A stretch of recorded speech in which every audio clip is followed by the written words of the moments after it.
ये साईं सच्चरित मानो हमसे कह रही है, मैं ही तुम्हारे जीवन का श्रृंगार हूँ। मैं ही ये साईं सच्चरित तुम्हारे अस्तित्व का सार हूँ।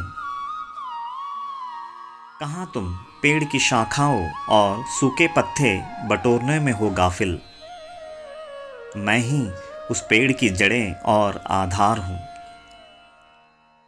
जानकारियों के कंकर पत्थर का सर पर तुम्हारे क्यों है इतना भार। मैं तो तुम्हारे माथे पर दमकने वाला एक कोहिनूर हूँ। अनंत तारों की झिलमिलाती जुगनुओं सी रोशनी से क्यों हो तुम इतना सराबोर। न सिर्फ तुम बल्कि पूरी कायनात हो रोशन जिससे मैं वो भास्कर हूँ। एक अदना सा कीड़ा मकोड़ा बनकर ज़मीन पर क्यों रेंग रहे हो तुम जिससे चिदाकाश की आसमानों की उड़ान भर सको। मैं वो पंख वो परवाज़ हूँ। हाँ, मैं ही साईं सच्चरित तुम्हारे जीवन का सार, तुम्हारे जीवन का आधार हूँ। ओम श्री साईनाथाय नमः। ओम श्री साईनाथाय नमः। ये कोई मामूली किताब नहीं, नसीहत है नूरानी। उन्हीं की आत्मकथा, उन्हीं की जुबानी। ओम साई राम। ओम साई राम। साईं सच्चरित के 10वें अध्याय में साईं बाबा द्वारका माई में किस तरह सोते थे, इस बात का वर्णन है। किसी भक्त ने एक लकड़ी की फल्ली बाबा को दी थी, तो बाबा ने उसे कुछ कमज़ोर चिंधियों के सहारे करीब 12 फीट ऊंचाई पर टांगा और उस पर बाबा सोते थे। और सोते समय भी सिर और पैरों के पास 2-2 दिए जलाकर सोते थे। अब बाबा का वजन और उस फल्ली का वजन वो उतनी कमज़ोर चिंदिया कैसे उठा पाती थी, ये तो अचरज की बात है। बाबा के इस अचरज भरे शयन की पूरी शिरडी वासियों को जिज्ञासा थी कि वे इतनी ऊंची फली पर चढ़ते और उतरते कैसे हैं। कुछ भक्तों ने तो यह बात जानने हेतु बाबा पर नज़र रखना शुरू कर दिया। इसी बात से तंग आकर बाबा ने उस फल्ली को धुनी में जला दिया।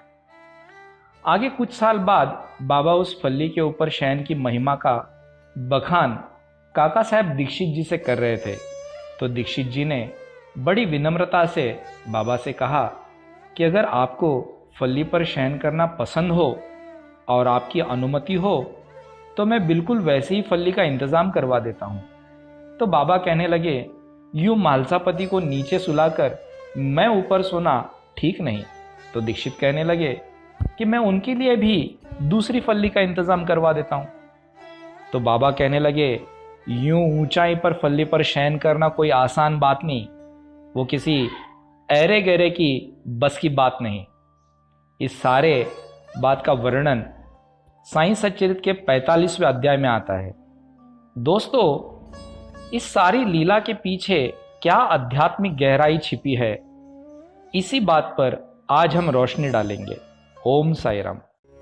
अनंत अपार जैसे गगन, तैसे बाबांचे चरित्र गहन, तयांचे ते यथार्थ आकलन, तया वीण कोण करी। ओम साईराम। श्री साई सच्चरित ग्रंथातील अध्याय 45 जो आहे त्याच्यामध्ये बाबांचे परमभक्त काकासाहेब दीक्षित आणि बाबांची झोपण्याची पद्धत अशा 2 संदर्भातली कथा आहे। बाबांना एका भक्तांनी एक लाकडी फळी भेट म्हणून दिली होती, तर बाबांनी देखील ती फळी स्वतःकडे जपून ठेवली होती आणि त्या फळीला दोरीच्या ऐवजी चिंधी बांधून 12 फुटाच्या अंतरावर वरती असं करून बाबा चढून झोपत असत। आणि बऱ्याच भक्तांमध्ये हा विषय होता की बाबा कसे चढतात, कसे नक्की त्याच्यावर झोपतात, पण आजपर्यंत बाबांना ती क्रिया करताना कोणीच बघितलं नव्हतं। परंतु तरी देखील बऱ्याच भक्तांमध्ये ते कुतूहल होतं आणि म्हणून भक्त येण्याचा प्रयत्न करत असत, बघण्याचा प्रयत्न करत असत। शेवटी बाबांनी कंटाळून ती लाकडी फळी तोडून फेकून दिली। काही कालावधीने काकासाहेब दीक्षित जे बाबांचे परमभक्त होते, त्यांनी बाबांना विचारलं की तुम्ही ती फळी जी तोडलीत, तर आता मी तुम्हाला एक फळी देऊ इच्छितो. तर त्यावेळेला बाबा असं म्हणतात, नाही मी म्हाळसापतींना खाली सोडून वरती कसं झोपू. त्यावेळेला काकासाहेब दीक्षित असं म्हणतात, हरकत नाही, मग मी एक काम करतो, एक फळी आपणास देतो आणि दुसरी अजून एक फळी बांधतो आणि त्याच्यावर म्हाळसापती झोपू शकतात. त्यावेळेला बाबा असं म्हणतात की ज्यांचं आसन स्थिर नाही ते वरती कसं झोपतील, असं म्हणून तो प्रस्ताव जो आहे काकासाहेब दीक्षितांचा तो बाबा फेटाळून लावतात. तर कृष्णजी, ह्याच्यात प्रश्न असा आहे, कारण अध्यायामध्ये देखील असं आहे की झोपताना बाबा त्यांच्या डोक्याशी आणि पायथ्याशी म्हणजे पायाशी दिवे लावून, ते पण 12 फुटाच्या अंतरावर फळी लावून झोपत असत, ती पण चिंधीने बांधून. तर ह्या सगळ्या लीलेमधून बाबांना नक्की काय संदेश द्यायचा आहे, त्याच्यावर कृपया आपण मार्गदर्शन करावं. 45वां अध्याय तख्ता। वो लीला बाबा जब भी किया उन्होंने, वो लीला एकांत में किया। शायद किसी को दिखाने की भावना तो थी नहीं, लेकिन फिर भी बहुत लोग ने वो देख लिया।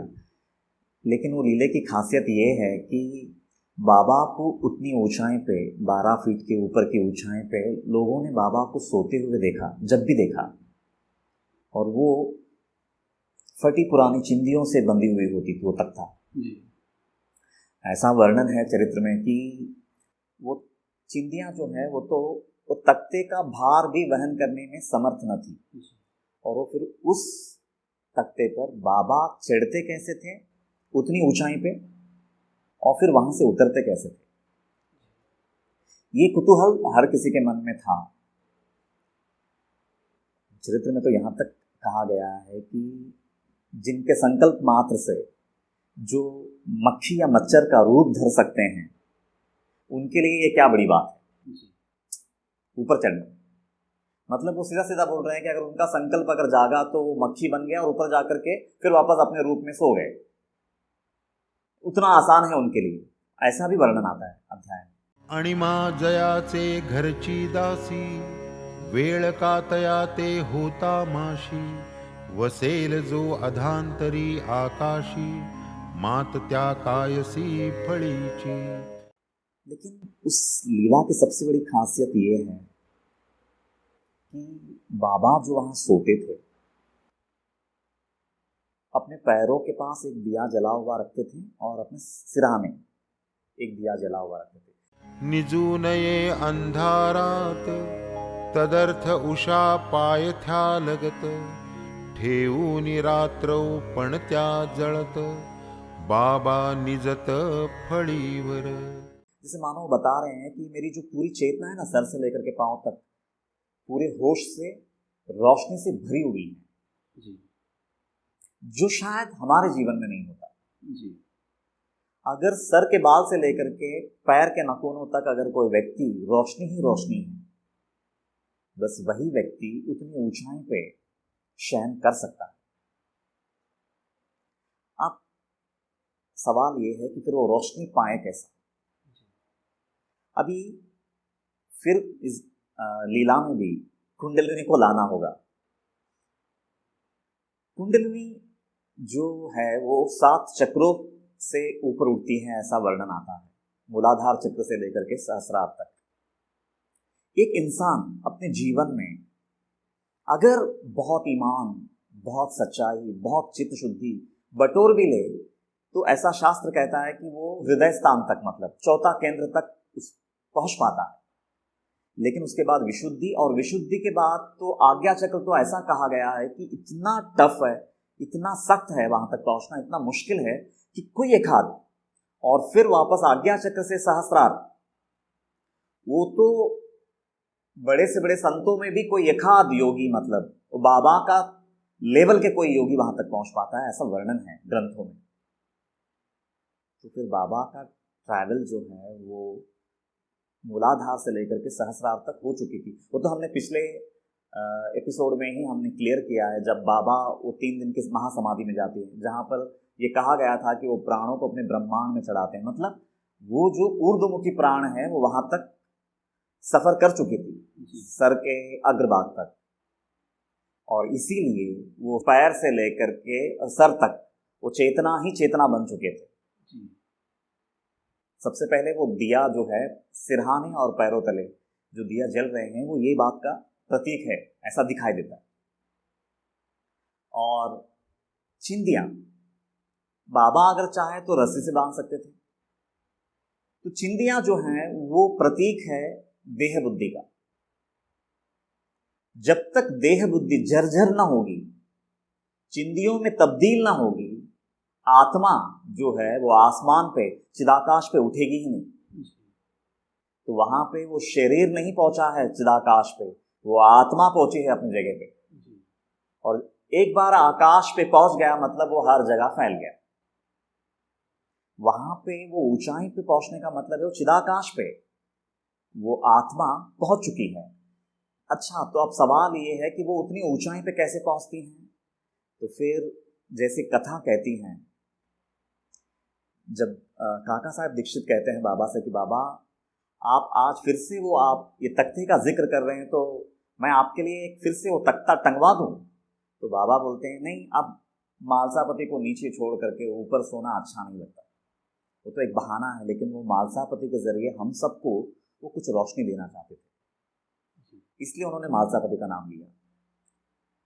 तो मालसापति को छोड़ करके मैं ऊपर शयन नहीं कर सकता। तो फिर काका साहब दीक्षित बोलते हैं अगर ऐसी बात है तो बाबा फिर मैं मालसापति के लिए भी एक तख्ता टंगवा देता हूँ। तो बोलते हैं तुमने क्या मजाक समझ रखा है तख्ते पे शयन करने को? हर इंसान के बस की बात नहीं है, वो नहीं सो पाएगा। एक ओवी है, मैं लेता हूँ, वो ज़्यादा साफ हो जाएगा। 45वां अध्याय, ओवी नंबर 136, 136। नाही फळीवर शयन सोपे, कोणतीयेवर मजवीण झोपे, नयन उघडे निद्रालोपे, तयासची झेपे हे शयन। नाही फळीवर शयन सोपे, बाबा बोल रहे हैं, कोणतीयेवर मजवीण झोपे, मेरे बगैर उस पर कौन सो सकता है।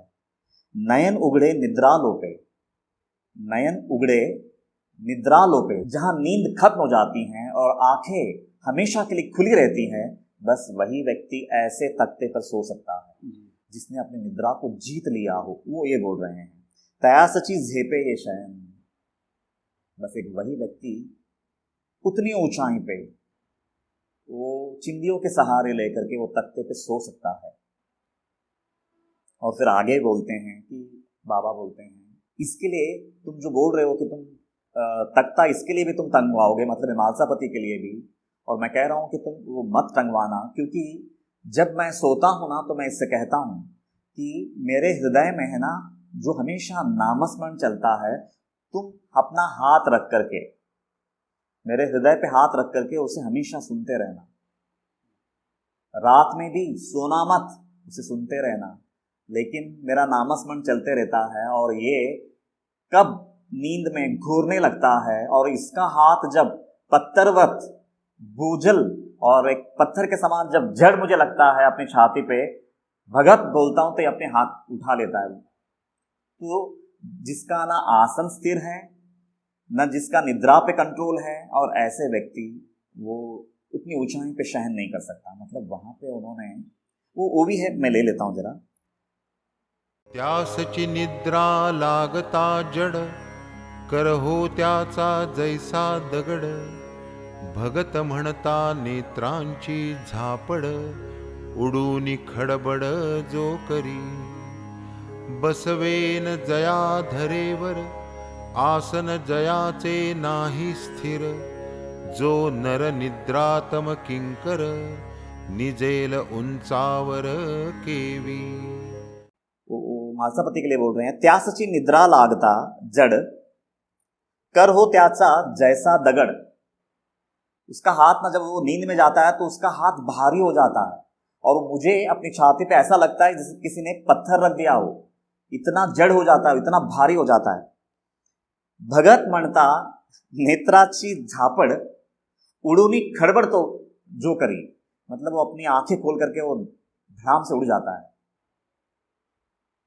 और फिर बोलते हैं बसवेना जया धरेवर, आसन जयाचे नाही स्थिर, जो नर निद्रातम किंकर, निझेल उंचावर केवी। मतलब यहाँ पे है ना, बाबा ने है ना, जैसे मैं हमेशा वो भी लेता हूँ, आहार निद्रा भय मैथुन, याहुनी काही न जाणे जो आन, तो नर केवळ पशु समान, पुच्छ विषाण विरहित। आहार, निद्रा, भय, मैथुन, ये 4 चीजें इंसानी कमजोरियां हैं। उसमें है खाना, निद्रा। निद्रा एक बहुत बड़ी कमजोरी है इंसान की। अगर एक दिन भी सफिशिएंट निद्रा ना मिले तो दूसरा दिन बड़ा बोझल गुजरता है। हम लोग इतने मतलब निद्रातम किंकर है, ऐसा उन्होंने बोला है, निद्रा के दास हो तुम, ऐसा करके वो बोल रहे हैं। तो फिर जहां नींद पे इसका विजय नहीं है, नींद पे इसका कंट्रोल नहीं है, और इस वजह से मतलब एक तरह से देखा गया तो बाबा हम सबको बोल रहे हैं, तुम इंसान हो ही नहीं, तुम तो पत्थर हो जो एवरी डे इतना नींद को भोगते हो। और पत्थर हवा में तैर नहीं सकते हैं, तो ये बोल रहे हैं। और नींद का मतलब सिर्फ नींद भी नहीं है, यहाँ पे होश। एक दूसरा अर्थ उसका और गहरा अर्थ होश।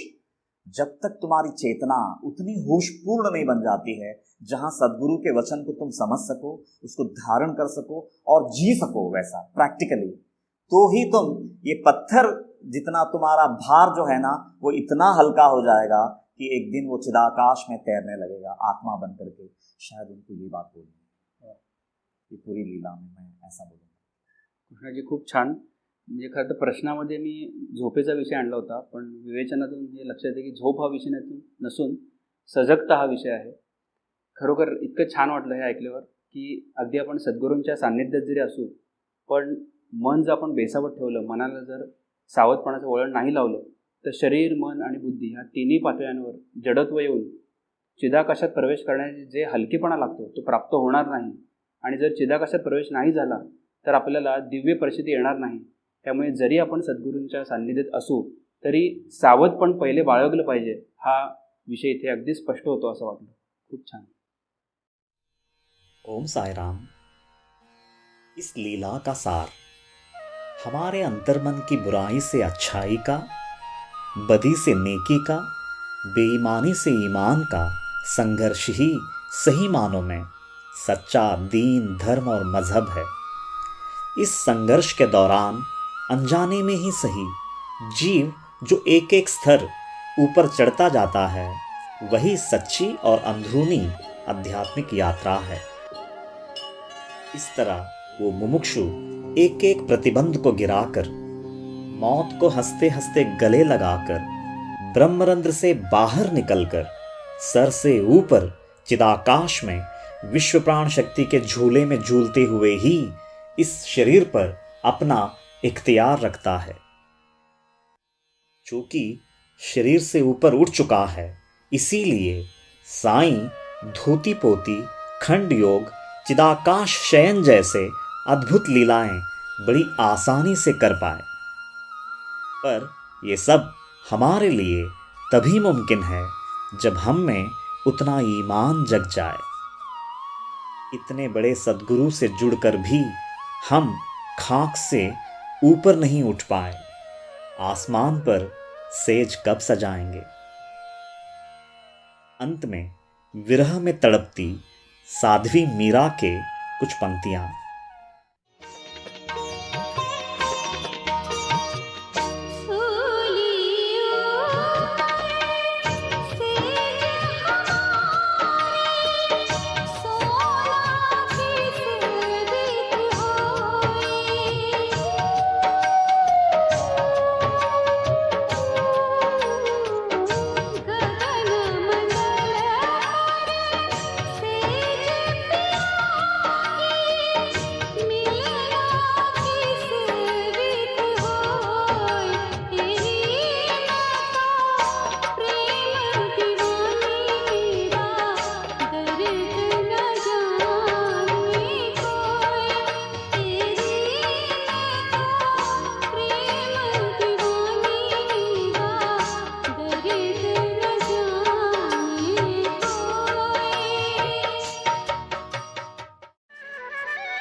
वेदांत विषय अति गहन, विरक्ती भक्ती ज्ञान जोड देऊन, ऐसा ग्रंथ करणे निर्माण, गुरुकृपे वीण दुर्घट, कृपा आपुली झाली या वीण, पोथी वाचणे केवळ क्षीण, समजणे तो त्याहूनी कठीण, बाबा मी निक्षून सांगतो. श्री सद्गुरु साईनाथार्पणमस्तु. शुभं भवतु.